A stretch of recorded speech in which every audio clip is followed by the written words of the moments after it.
So here we have Piaget, Jean Piaget. And he's talking about cognitive development. So right up to now we've been talking largely about physical development, right? Going from a sperm and an egg to a zygote, right? Blastocyte implanted, and you become a little embryo, and you become a fetus, and then you become born, if you're lucky, to get through that process. Then somebody nurtures you and keeps you alive, and you develop into a male or a female biologically, assuming nothing has gone errant with genetics or with hormones.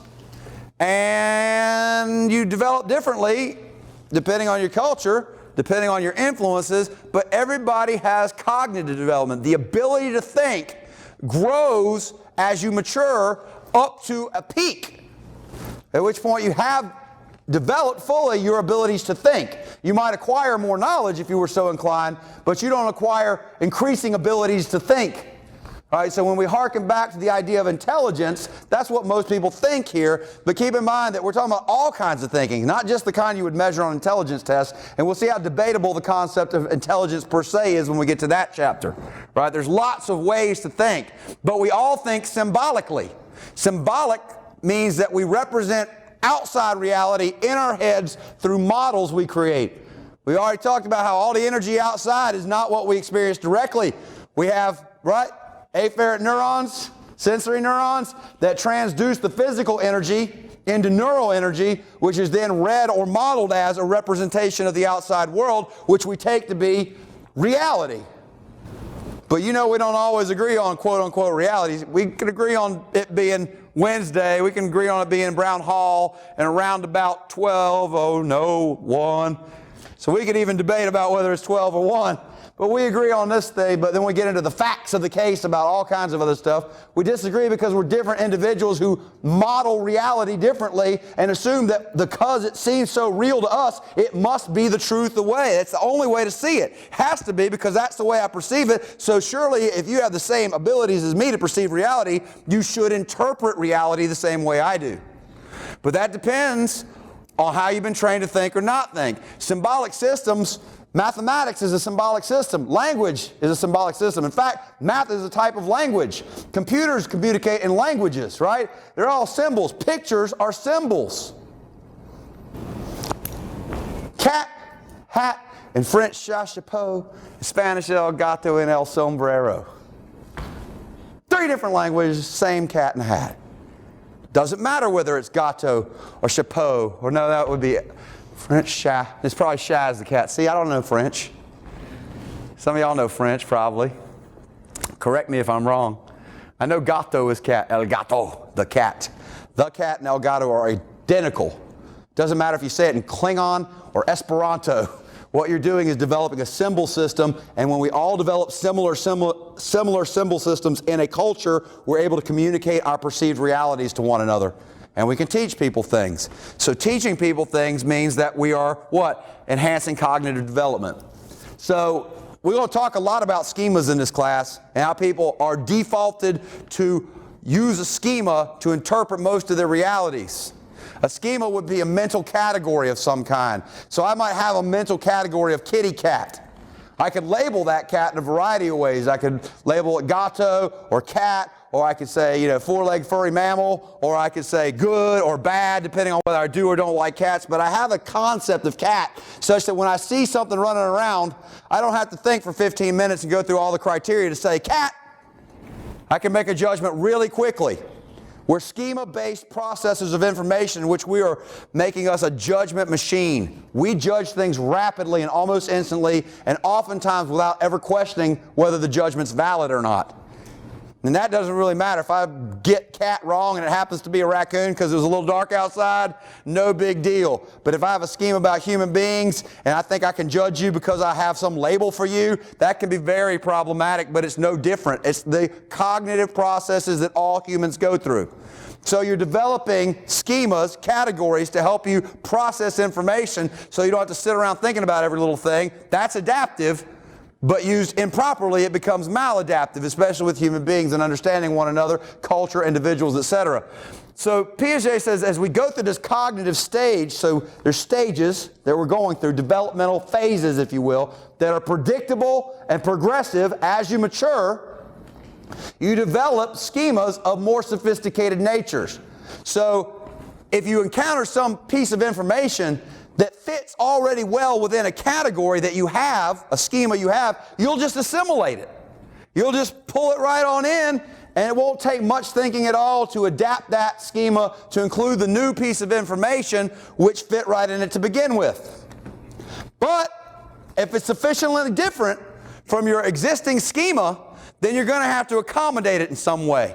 You're going to have to either modify the schema or category you have to account for the new information, or you're going to have to develop a whole new schema, a whole new category to account for the information. So kitty cat's a good example. And we're talking about from the moment we start interacting with the environment, we start developing, right, concepts of our world around us. Even though we can't articulate those as infants right out of the birth canal, we then acquire the ability to start using the symbols of our parents, which is to start saying things or doing things that indicate thought processes. So when we're teaching kids A, B, C, D, E, F, G, we're teaching them a symbol system that goes in a nice little rhyme that's the same as Twinkle, Twinkle, Little Star. Easy to remember, learn that, and you can start putting them together and forming words and syllable, or we can form syllables, which can form words, which form mental categories, and we teach the kids the colors, and then we teach them the animals, and we say things like kitty cat. Baby doesn't know kitty cat from anything else in the world, right? It's just a little thing to see. When you're teaching them what the thing is, you say kitty cat. Kitty cat says meow. And the kid goes, meow. You're good. That's right. What's kitty cat say? Meow. Good. Kitty cat has pointy ears, 4 feet, is really fuzzy, got whiskers and sharp teeth, and most of them got a long tail. Right? So you learn the schema of kitty cat. Well, you then see a lion, hopefully in a picture book or at a zoo, not up close and personal, right? And the kid's like, what's that? And you go, it's a lion. And they're like, lion looks like a kitty. It is a kitty, really. It's kind of a big kitty that can kill you, right? It's a big old kitty. What? Pointy ears, right? Got the whiskers and the sharp teeth. Got 4 feet. He's all furry. Got a long tail. Feline is another name we call it, right? So we would then label it differently. So there's synonyms for our labels and categories and schemas. And the kid's like, okay, I got it. Kitty, big kitty, lion, little kitty, house. Meow. Same kind of thing. Now this kid has assimilated this lion into an existing structure for kitty, right? That is assimilation. But now the kid, let's say hadn't seen a doggy before, and you point it out, and you go, what's that? They go, kitty. Kitty? No, doggy. And they're like, nah, kitty. Pointy ears, whiskers, sharp teeth, 4 feet, furry, long tail, kitty. Because that's what the category calls for. And you go, no. In this case, it's doggy. Doggy says, woof. Now I got to modify my kitty concept, my kitty schema, to accommodate this whole other thing called dog, which has a lot of shared characteristics with kitty, but in some way is fundamentally different. And then we start seeing the differences, and we start, now you don't have to go long. Toddler looks at it, goes, kitty, dog, lion, wolf. Only if it's been to Bays Mountain, right? Ain't nothing but a big old dog that could eat you. But your little dog could eat you, just it's going to be hard for it to do it, right?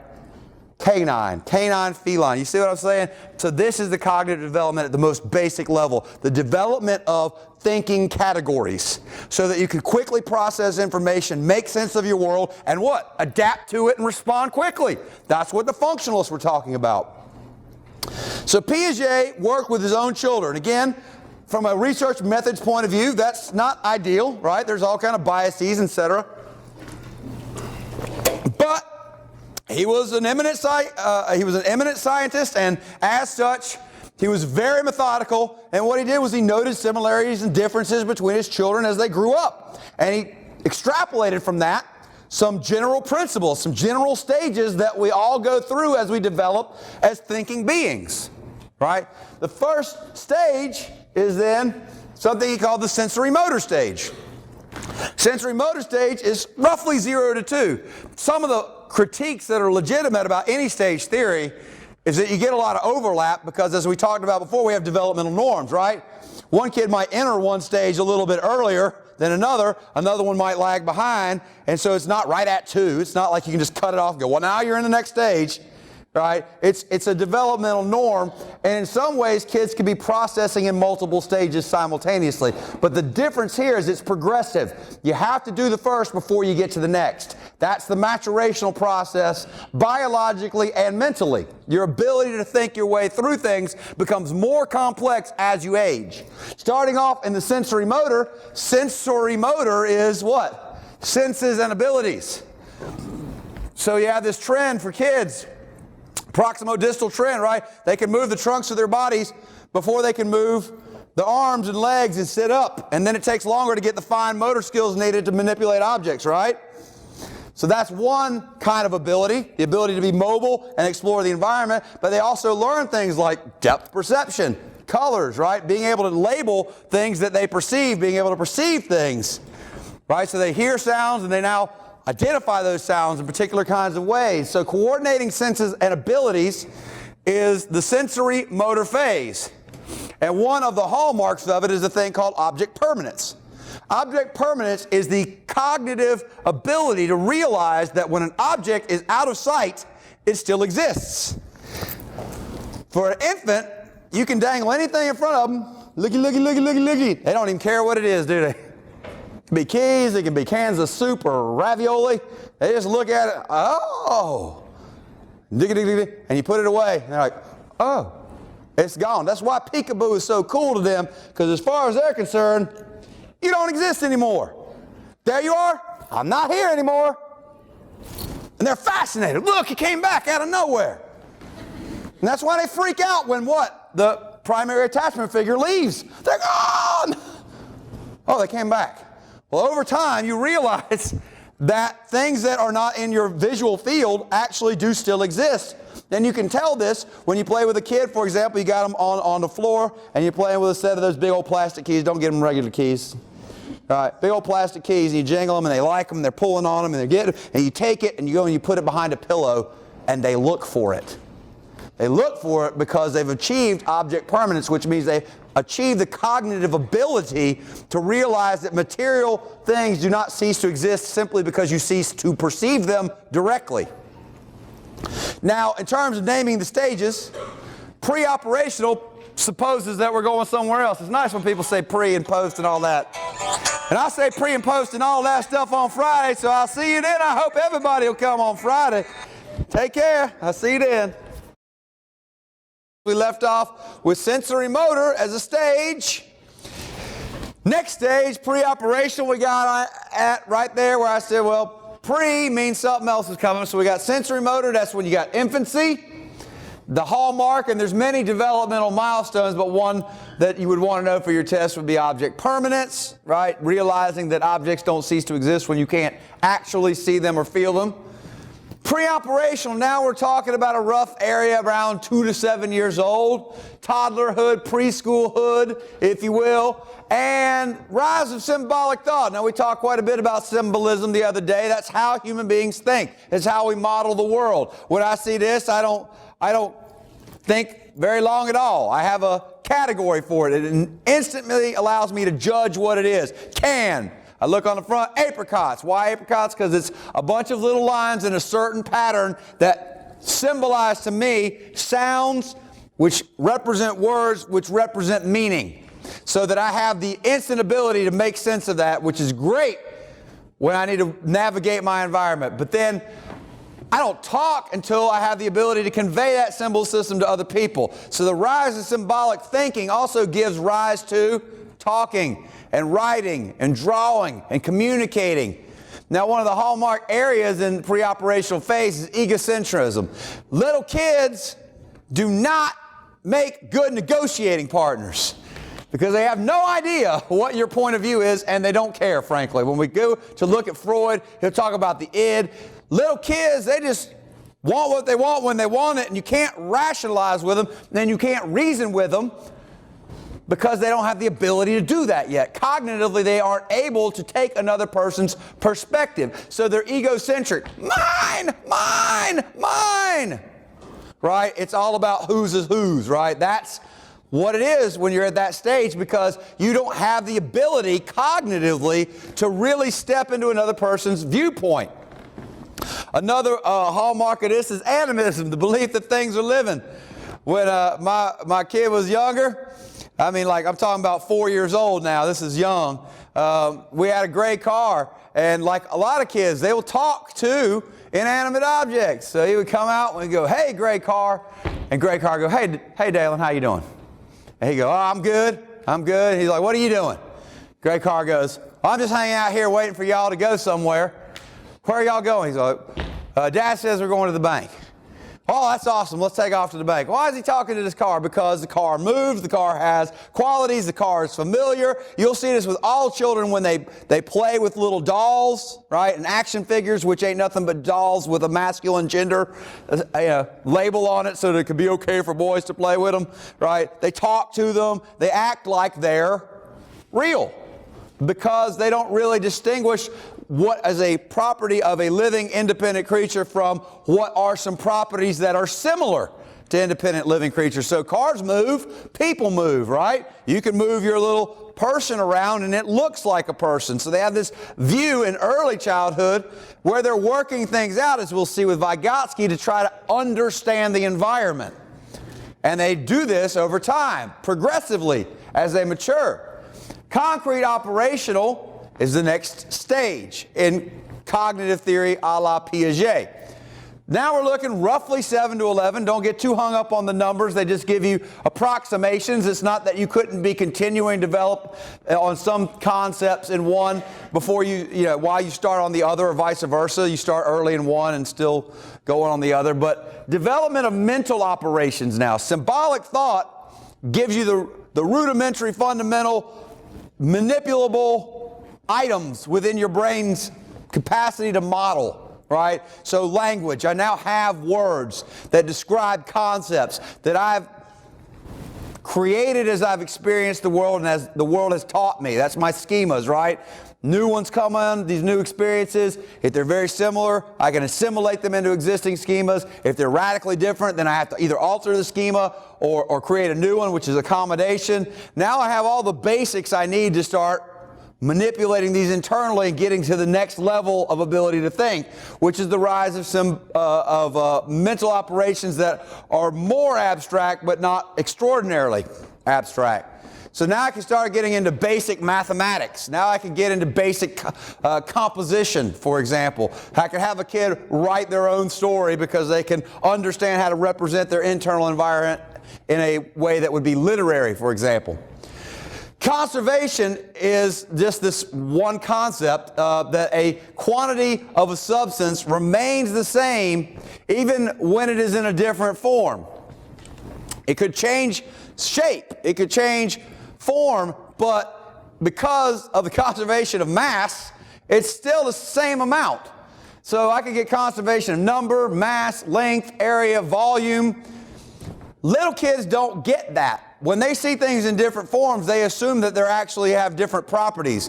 For example, if you take some Kool-Aid and you give it to 2 4-year-olds, and one of them gets a tall, skinny glass, and you put an identical amount in a short, fat glass, the one who gets the short, fat glass is going to get ill because he's like, "They got more than me." And it doesn't matter how much you do the measuring and showing the equivalence of this, right? What they're going to do is say, "They've got more than me because tall is more than a little bit. See, I got less." They don't have the ability to transform in their mind the equivalence of one versus the other. Same thing with like Play-Doh, for example. You give a kid a little blob of Play-Doh and take an exact same amount and roll it out into a big long line. This kid's going to look to the other one like he's got more Play-Doh, even though it's the same amount. So this is a mental operation, being able to transform in one's mind from one form to another and realize that it is essentially the same thing. Decentration now is breaking away from egocentrism. So egocentric, now we're decentering. So when we have a kid in toddlerhood, preschool, and let's say Tommy takes his truck and runs off with it, Billy says, I'm going to go over there and beat you up till you give me my truck back. And the teacher says, Billy, you can't beat on Tommy. That's not right. How would you feel if you were Tommy? I don't know. Tommy got my truck. I got it back. What's the problem, right? It's very pragmatic. He's not reasoning at a higher moral level. What he's doing is seeing the world from his own view. I had a truck. I didn't have a truck. I got a truck back. Everything's cool now, right? What you're trying to get him to do is see it from Tommy's point of view, which you can't do until you decentrate. Now you get older, you go, well, you've been playing with it for a long time. It's Tommy's. He owns it. He came back to get it. You wouldn't give it to him, so he felt assertive and he took it. And it's not right to hit people, and it's not right to monopolize their property. Now you can get Tommy's point of view into Billy's head, because Billy can take into account other points of view simultaneously, which is going to be the basis for empathy, right? Understanding what other people think, what other people feel, and when you lack empathy, it can be very problematic, right? We'll talk about that later. So being able to focus on more than one aspect of a problem simultaneously. Reversibility. Little kids will freak out when you change things. If you go and they got their toys arranged like this and you start going, they go, ah, ah, ah, and they freak out and you're like, dude, seriously, please, right? We can put them back if we need to, but it doesn't really have to come to this, does it? Because they don't see reversibility in the same way adults do. It makes it hard for adults to understand why kids get so upset over seemingly trivial things. But from the kid's point of view, it's not trivia, it's reality, right? It's what's their perception is that things are radically being altered. There is a old case that two younger kids, I think they were 6 and 7-ish, pushed a baby out a window in a high-rise apartment building. Tragic occurrence. Baby died. People are like, what's wrong with them kids? Well, they didn't know the baby was going to die. What happens every time you watch a cartoon, somebody falls off a high place? They get up. They bounce. Or they got little Tweety birds going around their heads for a few minutes, and then they're fine, right? They didn't see that as an irreversible action, right? Because they hadn't really gotten to the point where they could see the implications of certain behaviors. The real question is not what's wrong with those kids. The real question is who let those kids alone with that baby near a window? Because that's an adult supervision issue, not a kid's understanding, like they must be really mean, evil little things. They don't think like we think, and adults try to ascribe properties to children as though they can reason like adults. Well, he knew what he was doing. That's, they'll say that about little kids. He's trying to manipulate you. He's 2. He ain't getting that on a manipulation level. He might be realizing that if you do something this way, you're more likely to get it, which looks to an adult like manipulation, but lacking a moral basis. It's just one behavior out of many you might try, and if that's what you want, that's what you're going to try. If you're a little kid, you don't see it the way that adults see it. And now we go to formal operational. So we got 4 stages. The first one's sensorimotor. That's your little babies. The next one's pre-operational, concrete operational, which means pretty basic. And then we got formal operations. So formal, like Formal Friday, is stepping it up a bit, ain't it? Right? Just bringing it up level. Now we can start getting into more abstract thought.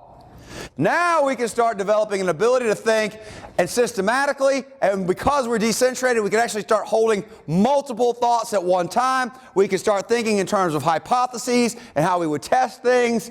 We can work in higher mathematical orders, greater ability to use language and representations of language like drawing, right? So as you progress onward, he would say that's your top level. From about puberty on, that's where you get the top ability to think. You can develop it to its maximum, but then that's kind of where you're at. And he would say not everybody develops it to its maximum potential.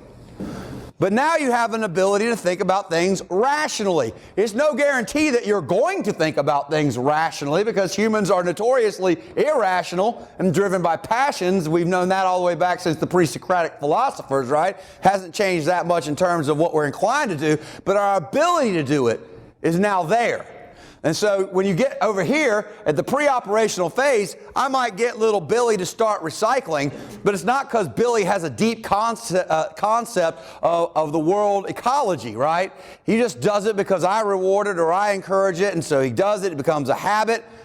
But he's not going to start talking about the water cycle and landfill operations and kinds of molecules that don't break down for eons, because it doesn't register with all that. You could tell him that. He might be able to recite it back, but it's when you get down to this level that you can go, oh, the reason you might want to recycle, right? We could debate about global warming or climate change and things like that, because now we're able to focus on lots and lots and lots of pieces of information that all pertain to the same bigger category where the answers are not clear cut, but we have the ability to work from multiple viewpoints and sometimes even hold contradictory beliefs and behaviors, as we'll see in cognitive dissonance.